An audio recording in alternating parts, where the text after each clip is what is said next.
Yeah. And now these ones that are going to go out are in blue. Blue. So what is that, to differentiate? Yeah, just to differentiate. And they work in as a team. They also have a tag, ID tag, also with them. So this is how to differentiate them to show that they are our people coming back to the various houses. It is important to, once we have invested this huge money, to find out whether it went well in another independent way. The post-enumeration census is completely an independent exercise of the main census. So that while the census is planning, they have their committees, they have their group and meeting, the post-enumeration census also was set up, even though it is being organized by the same organization. The only common aspect here is the head, the government statistician.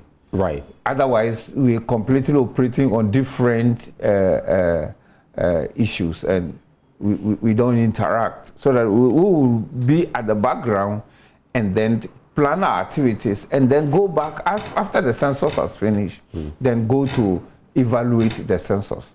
Okay. What went into selecting these enumeration areas, and how many of them are we looking at across the country, or maybe even regionally? How many of them are we looking at?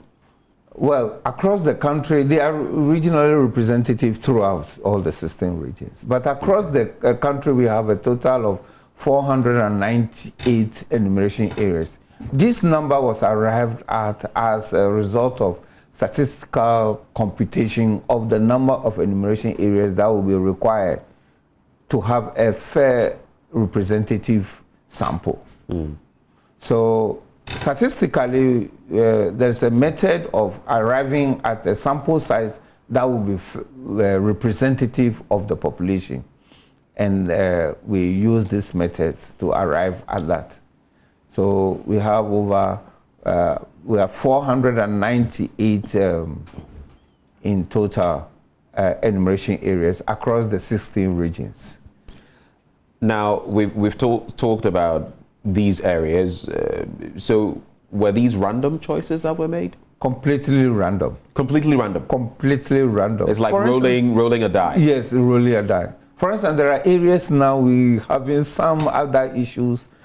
You know, the rains are setting, and they have to cross rivers. Just yesterday, we had to mobilize to get them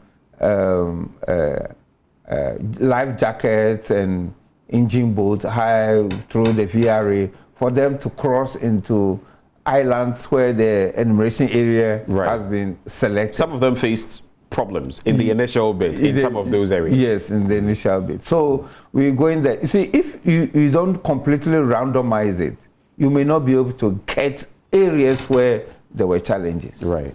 Yes. So for us, we have all the logistics necessary to even visit all the places. For instance, in the census, we don't have vehicles. But for these people, we've given them, some of them, vehicles, except those who are in urban areas. Okay. We're giving them vehicles so that they can go to difficult areas.